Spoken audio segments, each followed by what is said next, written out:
পদত্যাগ চাই, তার কারণ সারা দেশের উনি জাতীয় লজ্জা।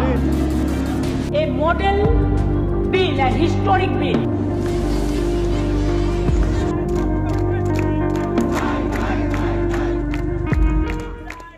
सीएम ममता बनर्जी ने अपराजिता विधेयक पेश किए जाने के बाद इसे एक आदर्श और ऐतिहासिक बताते हुए इसके पक्ष में समर्थन किया।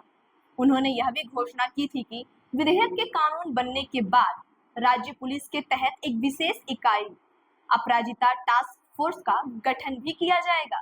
इसके साथ ही टीएमसी सुप्रीमो ने कहा कि वे प्रधानमंत्री मोदी, गृह मंत्री अमित शाह और उन सभी राज्यों के मुख्यमंत्रियों से इस्तीफे की मांग करती हैं। इसी के साथ ही आगे यह भी जानेंगे कि अपराजिता विधेयक क्या है और यह कैसे काम करता है और क्यों टीएमसी सुप्रीमो ने पीएम मोदी और अमित शाह से इस्तीफे की मांग की।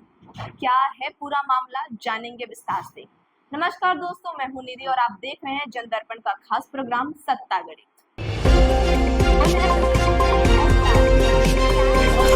आप देख रहे हैं जनदर्पण, सत्ता का खेल, गणित की नजर, सत्ता गणित। पश्चिम बंगाल विधानसभा ने मंगलवार को अपराजिता बिल को सबकी सहमति से पास कर दिया। हालांकि भाजपा के नेता और विपक्ष के नेता सुवेंदु अधिकारी ने इस विधेयक में संशोधन का प्रस्ताव रखा, जिसे सदन ने स्वीकार नहीं किया, जिससे हंगामा हुआ।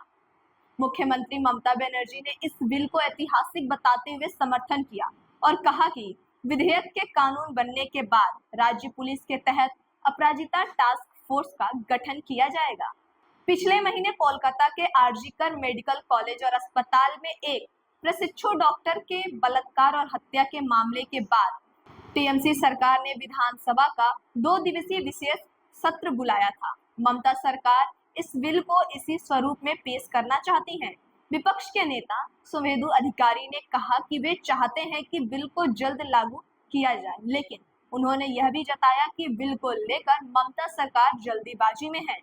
उन्होंने आशंका व्यक्त की और कहा कि विधेयक पेश करने की प्रक्रिया पूरी की गई या नहीं। मुख्यमंत्री ममता बनर्जी ने कहा कि राज्यपाल को जल्द से जल्द इस पर हस्ताक्षर करना चाहिए ताकि ये लागू हो सके। अपराजिता महिला और बाल विधेयक 2024 में बलात्कार के दोषियों को मृत्युदंड देने का प्रस्ताव है। ममता बनर्जी ने कहा कि वे चाहती हैं कि केंद्र सरकार एक कड़ा कानून लाए, लेकिन ऐसा नहीं हुआ। उन्होंने यह भी आरोप लगाया कि कुछ लोग बंगाल को बदनाम करने की कोशिश कर रहे हैं और कहा कि राज्य सरकार कानून लाने में सक्षम है।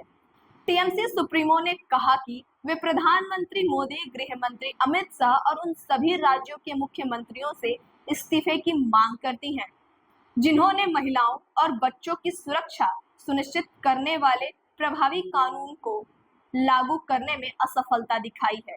उन्होंने बलात्कार को मानवता के खिलाफ एक अभिशाप बताते हुए कहा कि ऐसे अपराधों को रोकने के लिए सामाजिक सुधार की आवश्यकता है।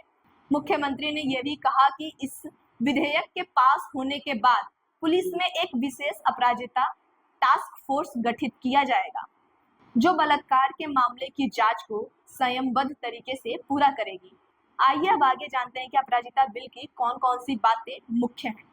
महिला और बच्चों की सुरक्षा को मजबूत करना, बलात्कार और यौन अपराधों से संबंधित नए प्रावधानों के साथ रेप और सामूहिक बलात्कार के दोषियों को 10 दिन के भीतर फांसी या आजीवन कारावास। रेप के मामले की जांच 21 दिन के भीतर पूरी की जानी चाहिए, जो पहले 2 महीने की थी। कोर्ट कार्यवाही से संबंधित सामग्री को बिना अनुमति के छापने पर 3 से 5 साल की कैद और जुर्माना। इसी के साथ ही विधेयक बिल पास होने को लेकर क्या है आपकी राय, हमें कमेंट बॉक्स में जरूर बताएं। और इसी के साथ आप देख रहे थे जनदर्पण का प्रोग्राम सत्ता गणित।